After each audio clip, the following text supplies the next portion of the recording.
मनुष्य कर्तव्य और सहजता के बीच फंसा हुआ है। समाज ने जो कर्तव्य निर्धारित किए हैं वो उसके रुचि के विपरीत हैं और सहजता उसके रुचि के अनुरूप है।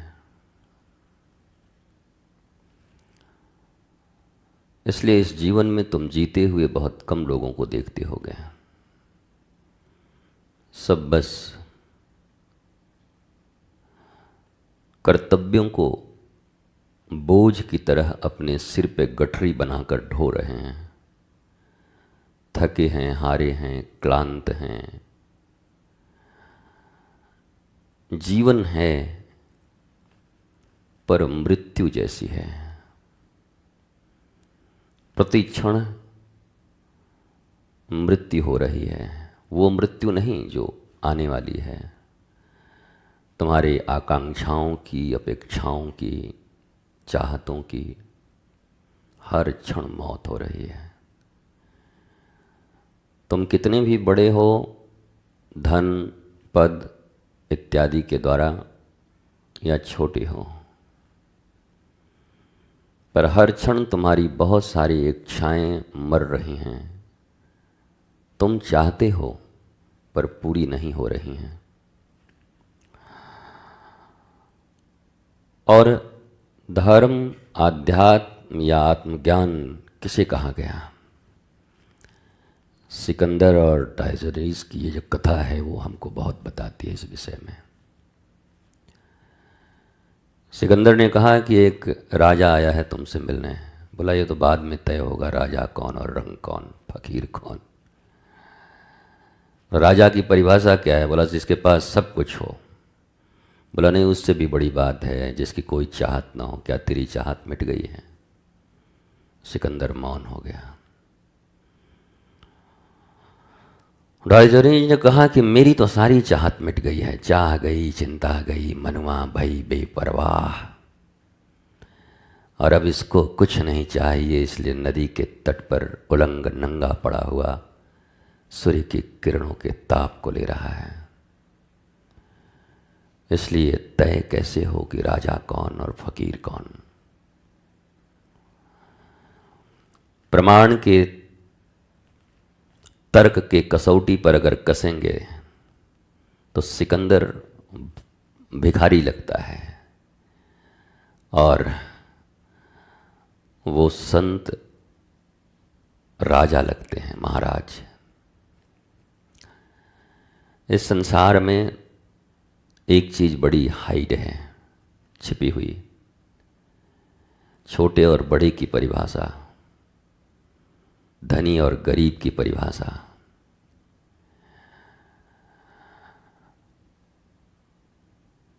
लोगों ने उल्टे परिभाषे दिए हैं, इसलिए लोग उल्टे दौड़ लगा रहे हैं। जिनके जीवन में चाह मिट गई, जब तुम भूखे होते हो और तुम्हें भोजन प्राप्त हो जाती है तो क्या उसके बाद फिर तत्क्षण तुम्हें भूख लगती है? तृप्त हो गए। तुम्हें ठंड लग रही हो और आग मिल गया तुम्हें, अग्नि, ताप, कहीं सुंदर रजाई मिल गई तुम्हें, तो क्या तुम फिर ठंड से ठिठुरते हो? प्यासे हो और शीतल जल तुम्हें मिल गई तो तुम्हारी प्यास बुझ गई, अब तुम तृप्त हो गए। पर जो प्यासा हो और उसको पानी ही न मिल रहा हो, और एक ऐसी बीमारी हो कि पानी तो 5 घड़े मिल गए और 36 सुराही, पर उसकी प्यास ही नहीं बुझ रही है, ऐसी भी एक बीमारी होती है। डॉक्टर से पूछना, कितना भी पानी पीता है प्यास बुझती नहीं, तड़पता रहता है। डॉक्टर साहब कितना भी खाता हूं भूख मिटती ही नहीं, लगता है और क्या खा जाऊं। इन्हें दरिद्र कहते हैं, इन्हें ही गरीब कहते हैं, इन्हें अभावग्रस्त लोग कहते हैं। परंतु जो जितने में है और जो मिली और तृप्ति, कभी तो रहते महला बीचा, कभी रहते यमुना तीरा जी, बहवारे मौज फकीरा दी।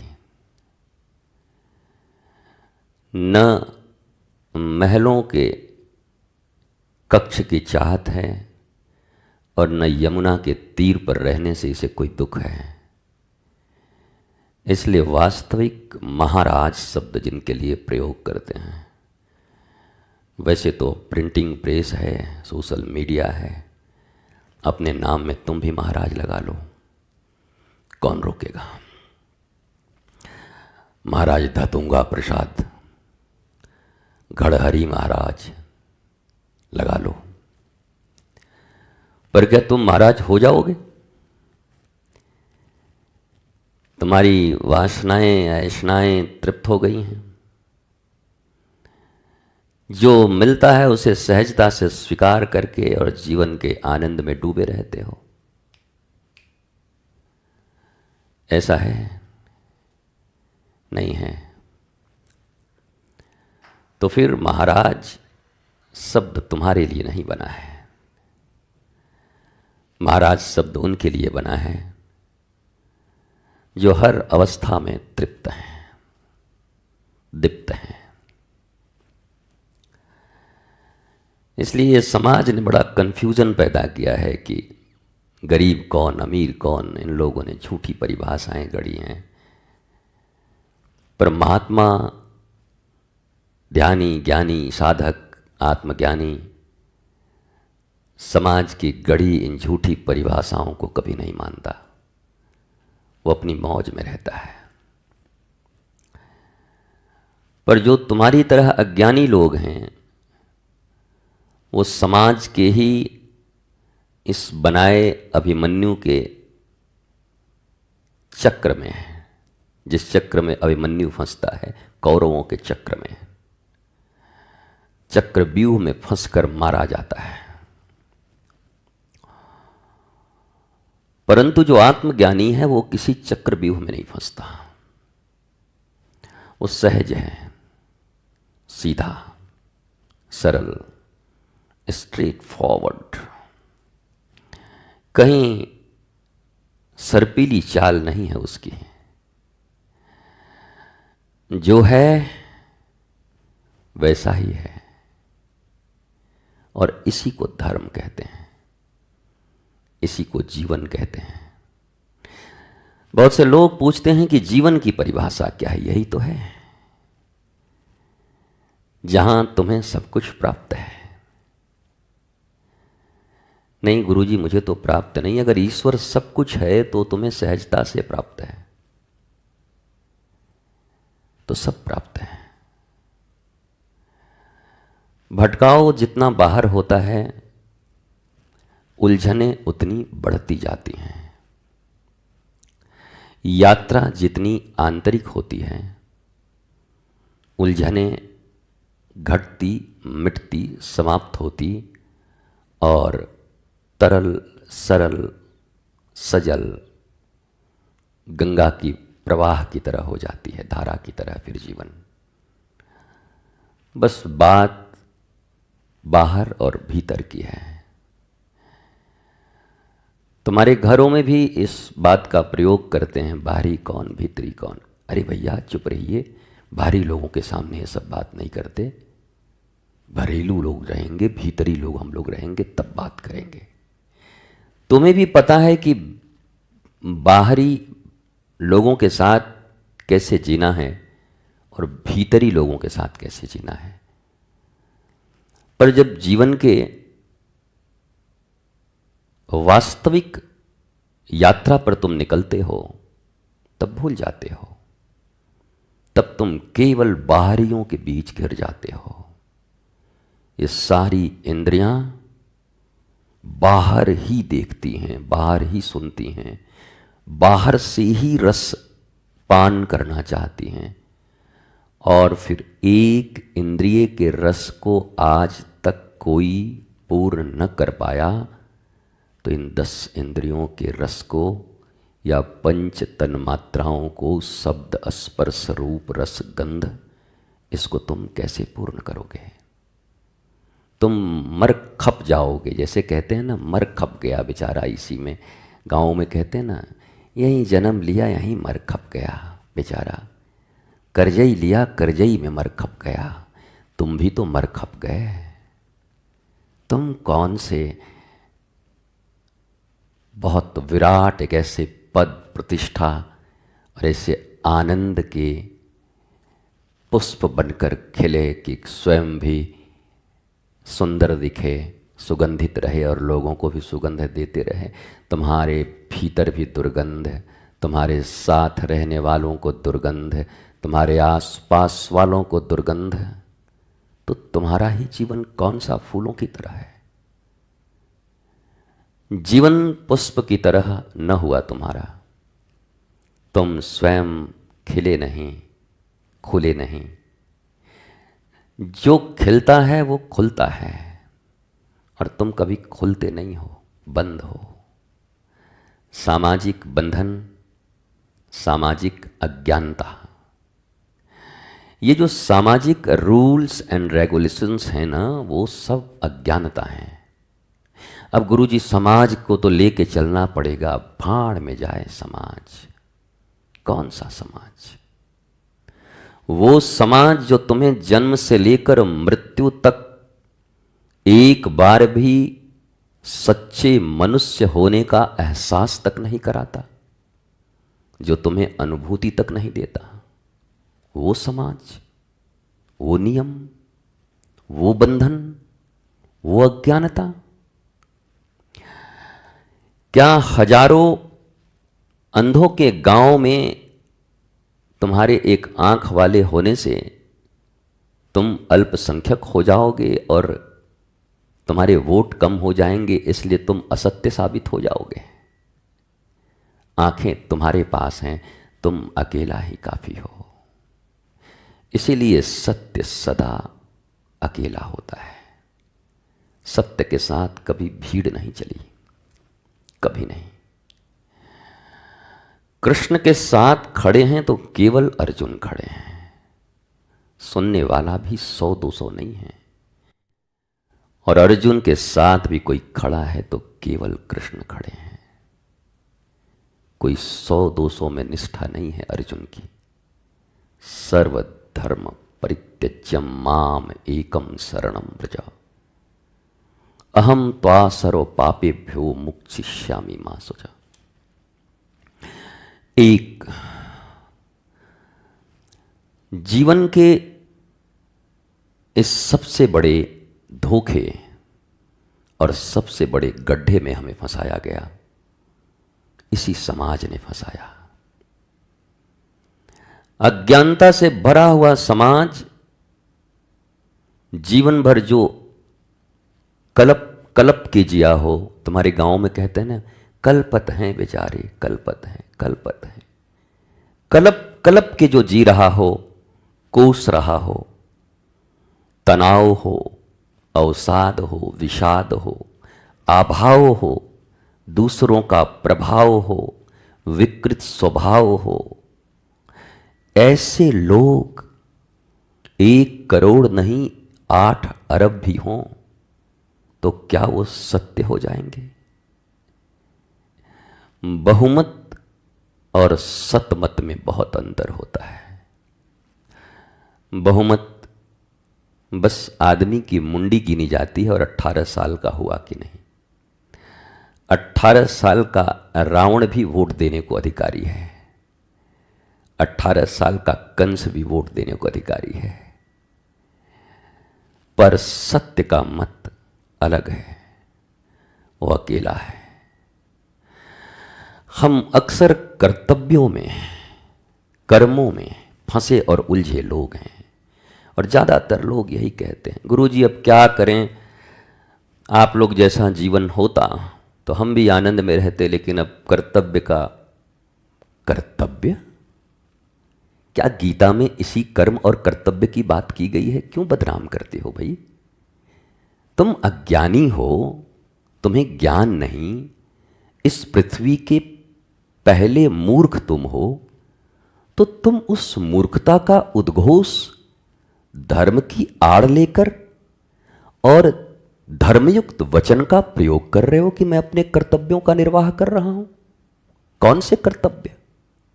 किस लिए कर्तव्य? जीवन कर्तव्यों के लिए मिला है या जीवन आनंदित होने के लिए मिला है? धर्म जीवन के लिए या जीवन धर्म के लिए है? मनुष्य संविधान के लिए या संविधान मनुष्य के लिए है? प्रश्न फिर वही करता हूं, क्या तुम इस पृथ्वी पर कर्तव्य करने को आए थे?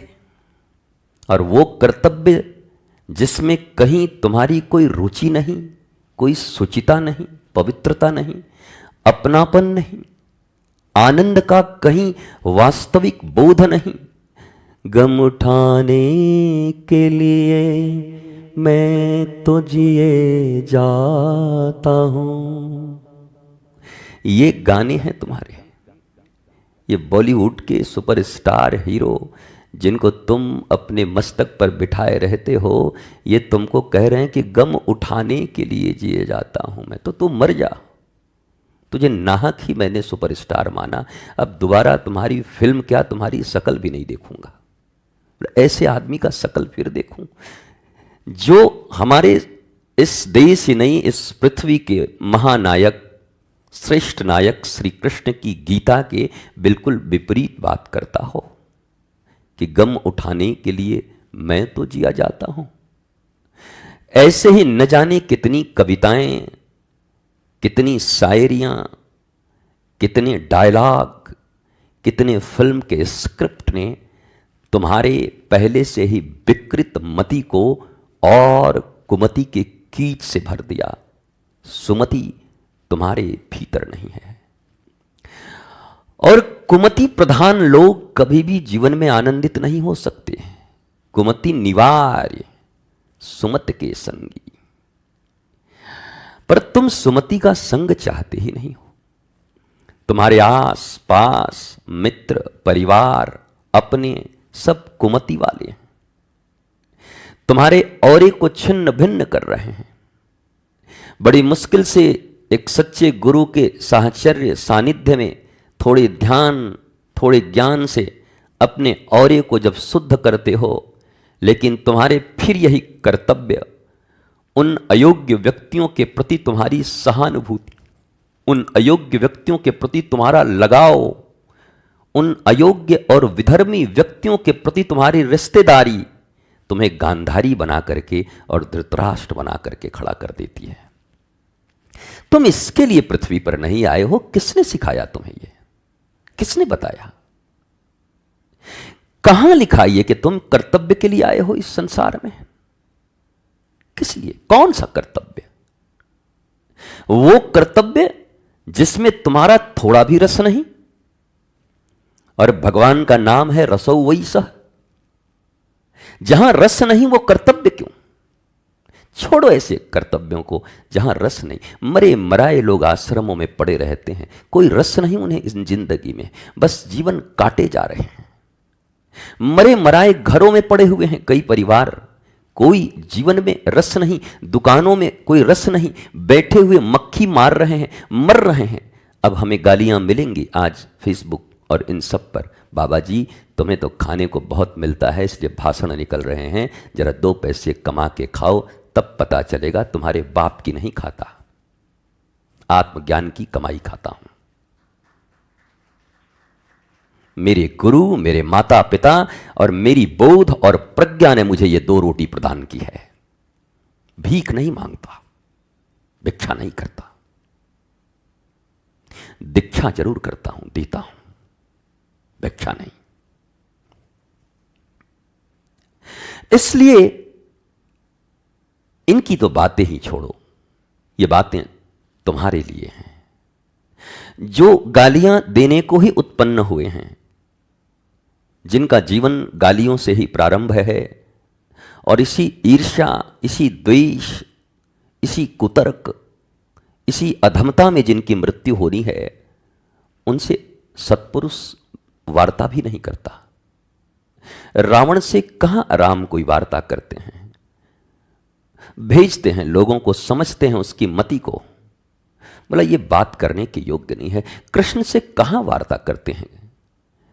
कंस कहां? कंस से कभी वार्ता नहीं किया कृष्ण ने। पहली बार ही गए वृंदावन से, मिले और वज्र मुष्टिका उठाई और दे मारा मामा के छाती पर कि छाती की हड्डी टूट गई और वहीं पे खत्म हो गया। उसके कुकर्मों को बस देख रहे थे, ऑब्जर्व कर रहे थे। बोला ये न सुधरेगा, इससे बात का कोई उपाय नहीं है। फिर मैं तो ईश्वर नहीं हूं, मैं तुम्हारे वध को नहीं आया हूं। उनका अवतार हो और वो तुम्हारा वध करें कि तुम्हारा वध हो, वो तुम समझो। मैं तो आत्मज्ञान के इस निर्मल प्रवाह को यहां प्रवाहित करने आया हूं। जिस प्रवाह से मैं आनंदित हूं वह झलक मैं तुम्हें देने आया हूं। और यह बड़ा सरल है और यह बड़ा सहज है। कल ही हमने तुम्हें कहा आस्था में और ज्ञान में बड़ा अंतर है। भारत की आस्था बड़ी मजबूत है, सभी आस्थावान हैं, पर मुश्किल यह है कि ज्ञानी नहीं है। उनके भीतर यह अनुभव नहीं है कि किससे यह 70 साल का जीवन आह्लादित और आनंदित हो सकता है। बहुत तो यही मान के जिए जा रहे हैं कि प्रारब्ध में दुख भोगना लिखा है, इसलिए चलो भोगते रहो। प्रारब्ध में जो था वो तो था, अभी तो तुम्हारे पास अवसर है, इस अवसर को क्यों चूक रहे हो? प्रारब्ध, ये एक प्रकार के धार्मिक ऐसे भी लोग हैं जीवन में, अब हमारे भाग्य में ऐसा है, हम क्या करें, हमारे भाग्य, हमारे भगवान ऐसे लिखे हैं कि हमें कलप कलप के मरना है, अब हम कहाँ करें, हम ऐसने भाग हमें दे के भगवान पैदा किए हैं, ऐसने भाग हमें दिए हैं हमारे माई बाबू, हम कहाँ करें। हे भगवान, हमारे तो यही जिंदगी है, मरना लिखे है हमारा, हमें कल्पना लिखे हो। ये कैसे लोग हैं? अष्टावक्र जैसे, एक कुबड़ निकल जाए तो तुम परेशान हो जाते हो, एक अंग खराब हो जाए तो कहते हैं परमात्मा ने मेरे साथ कितना दुर्भाग्यजनक घटना घटा दिया। 8 जगहों से टेढ़ा आदमी, 8 जगहों से, हाथ ऐसे, पांव ऐसे, मुंडी ऐसे, अष्टावक्र। और उस अष्टावक्र के भीतर आत्मज्ञान, प्रबोध और प्रज्ञा ऐसी है, राजाओं का राजा जनक भी चरणों में बैठ करके अपने आप को बड़ा शांत और आनंदित महसूस करता है। तुम इन बाह्य आवरणों में क्यों फंसे हो?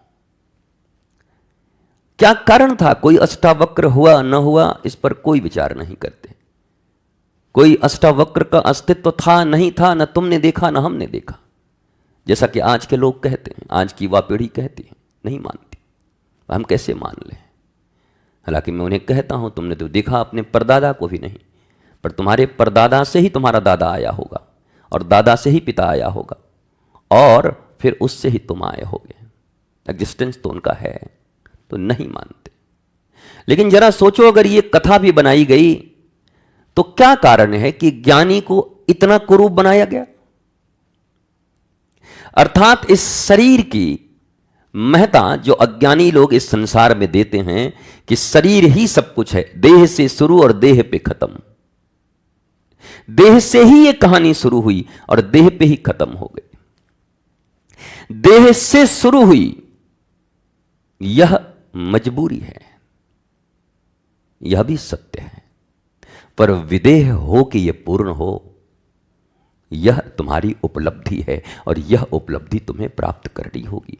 देह बनकर इस पृथ्वी पर आए हो, यह मजबूरी, क्योंकि उसके बिना पृथ्वी पर एग्जिस्टेंस का कोई संभावना ही नहीं है।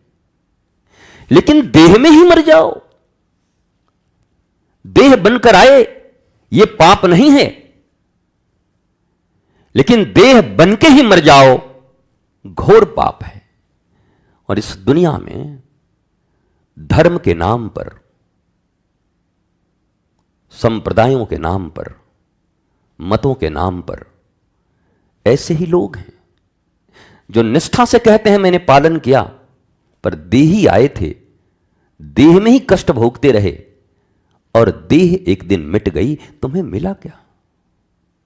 जन्म तुम्हें कुछ नहीं देती, जन्म मृत्यु देती है।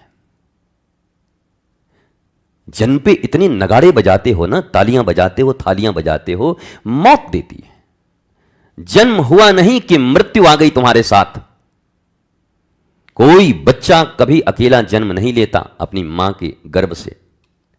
हर बच्चा जुड़वां जन्म लेता है, एक जीवन और साथ साथ उसकी मौत। सभी जुड़वां आते हैं।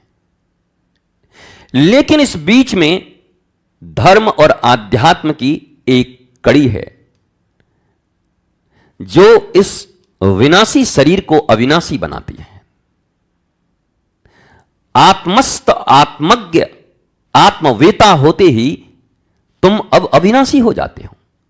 इस देह के विनाश को कोई रोक सकता नहीं और आत्मा का विनाश कोई कर सकता नहीं, पर यह आत्मवेता होना ही सबसे बड़ी जीवन की यात्रा है। हम सारी यात्राएं करते हैं, दादा दादी तक बन जाते हैं, परदादे बन जाते हैं, घर पे, द्वार पे, संसार पे न जाने कितने तमगे लगा लेते हैं, कितना अपने कर्तव्यों का ढिढोरा पिटवाते हैं, पर विनाशी ही आए थे और विनाश होकर चले जाते हैं। अविनाशी तत्व का अनुभव भी नहीं कर पाते, अविनाशी हो भी नहीं पाते। क्या तुम्हारा जन्म इसी के लिए हुआ था? ये बातें मैं उनसे कह रहा हूं जिनके पेट भरे हों, जिनके पेट ही न भरे हों, पहले वो अपना पेट भरने का उपाय करें। जिनके अभी तन पर कपड़ों की, ब्रांडेड कपड़ों की चाह उछाले मार रही हैं, उनके लिए आत्मज्ञान का कोई मार्ग नहीं है।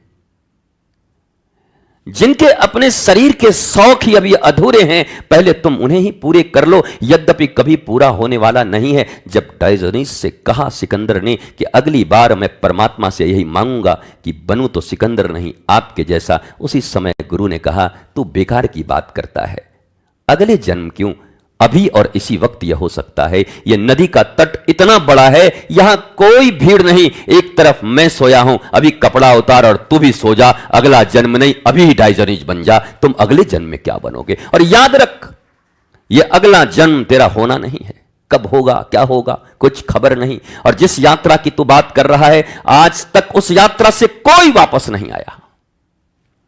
वासना की यात्रा से आज तक कोई वापस नहीं आया, इच्छाओं की यात्रा से कोई वापस नहीं आया। यह शरीर मर गया, माया मुई न मन मुआ, मर मर गया शरीर। आज तक कोई वापस आया ही नहीं।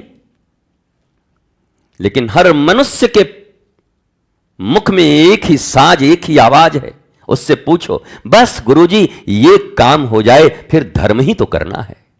बस गुरुजी ये हो जाए, उसके बाद बस अब तो लग पड़ना है समाज सेवा में, और लग पड़ना है धर्म सेवा में। और समाज सेवा, और इसका भी अर्थ वो समझते हैं धर्म परमार्थ। गुरुजी स्वार्थे में नहीं जीना है ना, कुछ परमार्थो करे के चाहिए। हम बांट ये ली, तिल बांट ये ली गरीबन के बीच में, तिल बांट आए, तिल भर ज्ञान न हुआ है? तिल बांट आए, राई बांट आए,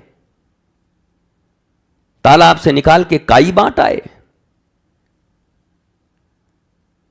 पर राई के बराबर ज्ञान न हुआ। हजारों मकर संक्रांति में, हजारों उपासनाओं में दान हुआ, पर ताज्जुब है कि तुम्हें रत्ती भर भी आत्मज्ञान न हुआ। इतने दान के बाद भी तुम मान अपमान के इस द्वंद्व में जी रहे हो। इतने तीर्थों के स्नान के बाद भी तुम अज्ञानता में जी रहे हो, भाग रहे हैं कहीं ज्ञान प्राप्त हो जाए। मैं फिर कहता हूं, भागने वालों को कभी ज्ञान नहीं मिला, जो ठहरा उसे ही मिला। तुम ठहरते क्यों नहीं, रुकते क्यों नहीं? तुम्हारा यह चंचल चित्त जब तक यात्राएं कर रहा है, जब तक ये मन एक क्षण में कुल्लू मनाली, एक क्षण में अमेरिका, एक क्षण में सिनेमा के थिएटर में, एक क्षण में कहीं सुंदरता में, चमड़ों में फंसा है, इतनी यात्रा करने वाला ये मन क्या कभी स्थिर होकर आनंद भी ले पाएगा? सोचते हो? नहीं हो पाएगा। ठहरना है। गुरु ठहराव देता है, गुरु स्थिरता देता है। शास्त्र, गीता जैसा शास्त्र भी स्थित प्रज्ञ होने की सलाह दे रहा है। श्री कृष्ण कह रहे हैं स्थित प्रज्ञा, और तुम तो दौड़ ही रहे हो। वो होने के बाद फिर जो होंगे वो सहज कर्म होंगे तुमसे, फिर कर्तव्यों का बोझ नहीं होगा। एक पिता अपने पुत्र का पांव भी दबाता है, जरा पूछो कभी रस से दबाता है क्या? 100 में से नाना पाटेकर की तरह 90 बेईमान, बुढ़ा मरे तो जल्दी से मामला बने हैं। रस नहीं है। पर समाज को कहता है कर्तव्य भी तो है, माता पिता की सेवा। अरे भाड़ में गया यह कर्तव्य। जहां रस नहीं है वो कर्तव्य। जरा सोचते हो अपने शरीर के विज्ञान और मन के विज्ञान के विषय में कभी पढ़े हो, या अनपढ़ ही रहे, अनपढ़ ही मर जाओगे? एक मां का स्पर्श ही बच्चे को हील कर देता है। मां का स्पर्श केवल, उसके भीतर में अपने संतान के प्रति अनंत प्रेम, मोह युक्त ही प्रेम है, पर अनंत है, असीमित है। उसका स्पर्श ही बच्चे को आह्लाद दे देता है, बहुत सारे संकटों से मुक्त कर देता है। उसके आंचल के नीचे दुनिया की सबसे बड़ी सुरक्षित स्थान बच्चे को प्राप्त होता है। पर क्या यही एक आया के द्वारा संभव है? क्या पैसे से देकर अपने बच्चों को पलवा लो तो क्या वही संस्कार, वही प्रेम उसके भीतर उद्भव होगा? कभी हो सकता है? नहीं हो सकता। पांव दबाना कर्तव्य है पिता, माता, गुरु का, पर सावधान, जहां रस नहीं है, बोझ से दबाते हो, तुम्हें भी बीमार करेगा, उन्हें भी बीमार करेगा।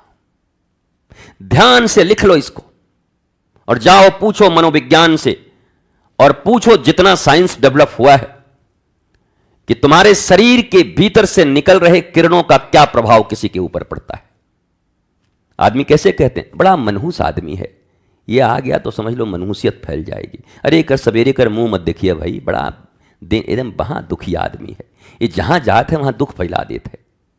अरे ये बड़े अद्भुत आदमी है, अरे इनका अद्भुत औरा है, जहां खड़े हो जाएं, इनके चरण जहां पड़ जाएं वहां मंगल हो जाता है। क्या करण है? दोनों के चरण ही तो हैं, पांव तो दोनों के, चमड़े दोनों में सेम हैं। विज्ञान बताएगा दोनों के चमड़े एक हैं, खून एक है, हड्डियां वही हैं, मज्जा वही है, मांस वही है, पर एक चरण पड़ते हैं तो बाग में बहार आ जाती है, चारों तरफ मुस्कुराहट आ जाती है, खिलखिलाहट आ जाती है, रोम रोम महसूस करने लगता है कोई आया है। और एक कोई आता है तो ऐसा लगता है कि फांसी लग गई, एक पूरा वातावरण दुखी हो जाता है। क्या कारण है? महर्षि योगानंद ने कभी कहा था कि तुम जीवन भर साधनाएं करते हो गुरु के बताए हुए, उसके बाद भी तुम्हारा ओज तेज गिरता जाता है, कारण जानते हो? तो शिष्य ने पूछा नहीं। बोला तुम्हारे संग ठीक नहीं है। पर हमारे समाज ने कहा कि दुखियों का संग करो, दुखियों का संग करो, दुखियों की सेवा करो, दुखियों की मदद करो, दुखियों के वाइब्रेशन को मत लो। ध्यान से सुनो, तुम्हारे सब उल्टे पलटे लिखे, उल्टे पलटे सब नियम बनाए हैं लोगों ने। संग तो तुम खिलते हुए फूलों का करो, सुगंधित लोगों का करो, ताकि वही सुगंध, वही औरा तुम्हारे भीतर भी समाहित हो। स्वच्छ भारत का नियम भारत के प्रधानमंत्री श्री नरेंद्र मोदी जी ने क्यों दिया होगा? क्या मतलब है स्वच्छ, अस्वच्छ ही रहे भारत? नहीं, स्वच्छ रहेगा तो आप भी स्वच्छता और पवित्रता को महसूस कर पाओगे। जहां अब देखो कहीं गंदे जगह पर अगर आप खड़े रहो, वहाँ आपकी मानसिकता, अंडा गिरा है, कोई ऐसे मलमूत्र त्याग किया हुआ है, मिक्कियाँ भिनभिना रही हैं, दुर्गंध आ रहे हैं, वहाँ खड़े रहो कुछ देर तक और फिर एक गुलाबों के बाग में चले जाओ। सुंदर गुलाबों की सुगंध, शीतल मंद समीर, और फिर देखो तुम्हारा मन कहां उठ जाता है, कितना प्रभाव है तुम्हारे पास, पड़ोस, परिवेश। ऐसे ही तुम्हारे संगति में जो मनुष्य है उसका प्रभाव तुम्हारे जीवन पर, तुम्हारी साधना पर, तुम्हारे औरे पर पड़ता है। अपने औरे को बचाओ, इसे औरा बोलते हैं। तेजहीन हो जाओगे, श्रीहीन हो जाओगे, कांतिहीन हो जाओगे, दुखी और बिल्कुल ऐसे बुझे बुझे लोगों का संग मत किया करो। जरा पहचानो कौन है जो हर समय तुम्हें अपना दुख ही सुनाता रहता है। जरा दूरी बनाओ, दूर से हो सके तो उसके दुख के लिए कुछ कर देना, पर उसके साथ जुड़ाव मत करना। ध्यान से सुनो, तुम्हारे द्वारा प्रतिपादित समाज के जिस धर्म का प्रतिपादन तुमने अज्ञानता में किया है उसके बिल्कुल विपरीत बात है ये। जुड़ना मत उससे, उससे जुड़ना नहीं है तुम्हें, नहीं तो उसके सारे औरे तुम्हारे भीतर आ जाएंगे। वही दुख, वही अवसाद, वही विषाद, वही अज्ञानता, वही कांतिहीनता, वही तेजहीनता, वही तड़पना, वही रोना, वही बिलबिलाना, वही हाय हाय करना तुम्हारी भी नियति बन जाएगी। इसलिए सावधान रहो, संग ठीक करो, संग मदद कर दो, दे दो कुछ तुम्हारे पास है तो दूर से। सहानुभूति का अर्थ यह नहीं कि तुम उसके दर्द में जुड़ जाओ।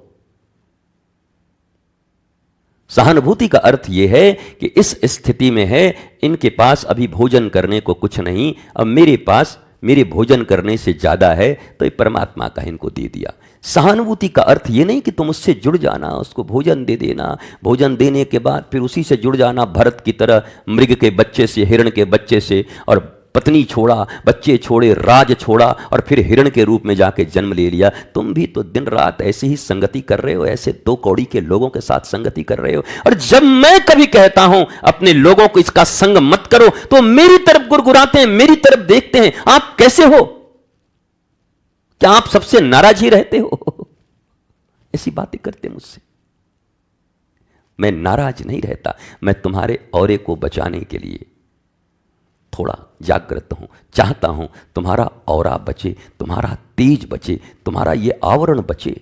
यह आवरण बहुत महत्वपूर्ण है, बड़े बड़े चक्रव्यूहों को काट देता है, बड़े बड़े वाण को हटा देता है। जिनके औरे जितने कमजोर है उन पर शारीरिक और मानसिक रोग के उतने ही प्रकोप हैं, और जिनके औरे मजबूत हैं गुरु के ज्ञान से, ध्यान से, वहां पर कोई बाह्य चीजें प्रभावी नहीं होती। तुम देखते होगे, मैं सदा कहता हूं, बार बार कहता हूं कि भैया ठाकुर के हो गए हो, मौज में रहो, सतपथ पर चलो, रसों वही सह के साथ चलो, और ये नींबू मिर्चियों से डरना छोड़ो। इतना हम बोलते हैं तो हम दूसरा आदमी तो बोलने में डर जाएगा कि कहीं कोई सचमुच तांत्रिक हम पर तंत्र न कर दे। क्यों? औरे की बात है। ये घेरा ऐसा है, वलय, कि इस वलय में वो चीजें प्रवेश नहीं करती हैं।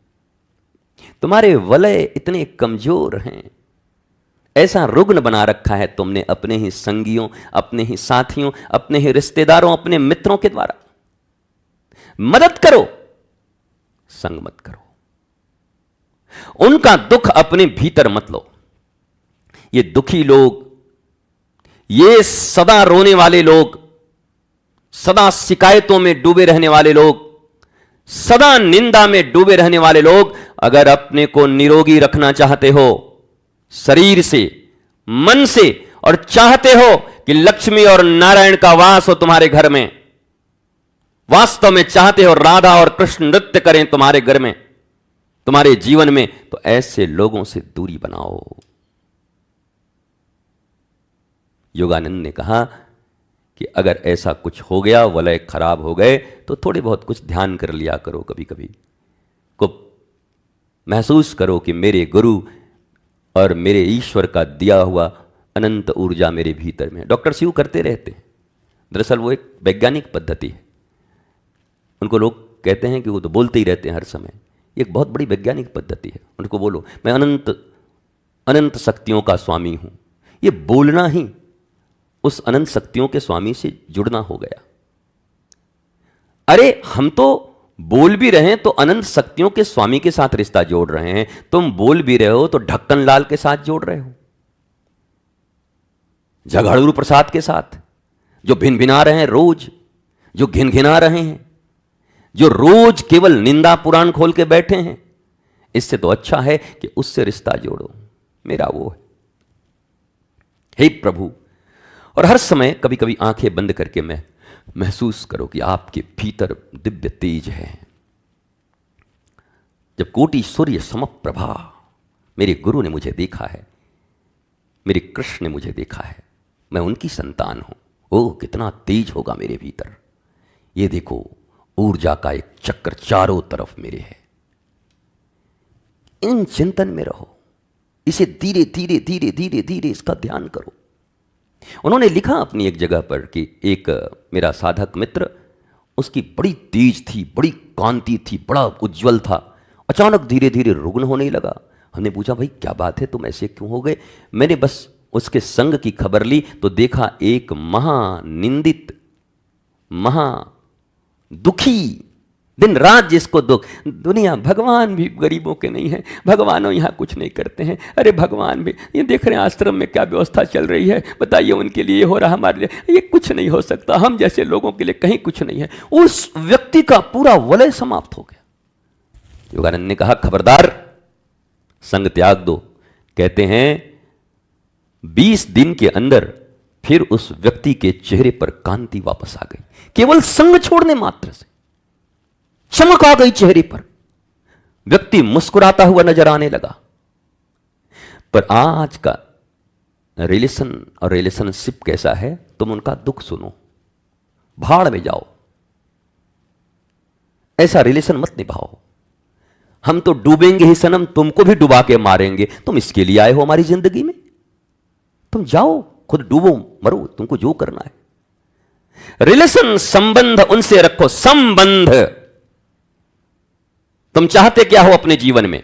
रोना, चिल्लाना, दुखी होना, निंदित होना, रोगी होना, कल्पना, अभाव में जीना, ये चाहते हो? नहीं गुरुजी, हम तो चाहते हैं सब भरा पूरा रहे, आनंदित रहें, प्रसन्न रहें। अगर ये चाहते हो तो संग ऐसों का क्यों रखे हो?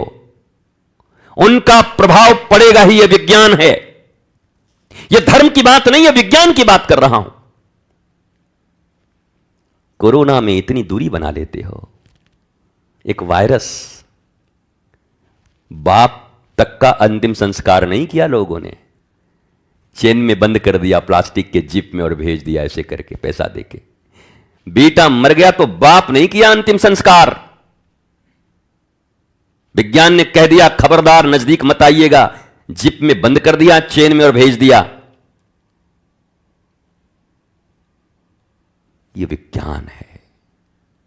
मत रहो निंदित लोगों के साथ, मत रहो सदा जो दुखी रहते हैं, मत रहो जो गुरु और गोविंद में सदा दोष ढूंढते और निंदा करने वाले लोग हैं। ये तुम्हारे भीतर में 1000 मंदिरों के दर्शन कर लो, हिमालय पर से भी आ जाओ, पर तुम्हारे भीतर में कभी ज्ञान, प्रेम, आनंद की ज्योति नहीं जलने देंगे। ये वो रक्त चूषक हैं, भैंस में लगे हुए वो जोंक हैं, जो तिल तिल करके तुम्हारा खून चूस लेंगे। और यही सत्य है। जिसने समझा उसने अपने औरे को बनाया, जो न समझा। कोई जीवन है पति पत्नी का, देखो पति रोता ही रहता है, मर गए तुम लोगों के चक्कर में, काम करते करते मेरा अपना जिंदगी को जिंदगी नहीं समझा, हम बेटों के लिए मर गए, तुम लोगों के पढ़ाई के लिए मर गए, ये कर गए फर गए, तो काय को कर रहे? मत कर। यही भावना उनके भीतर भर रहे हो। 24 घंटे अगर ऐसे बोल रहे हो तो वही भावना तुम्हारी संतानों के भीतर भर रही है। वो भी तेजहीन, कांतिहीन, महादुर्बल, अज्ञानी, रक्तबीज के वंशज पैदा हो रहे हैं। मत निभाओ ऐसी ड्यूटियां। सहज स्वभाव, अग्नि का स्वभाव है जलाना, पकाना, प्रकाश देना। जल का स्वभाव है बहना, शीतल रहना। तुम्हारा भी स्वभाव है। कौन हो तुम?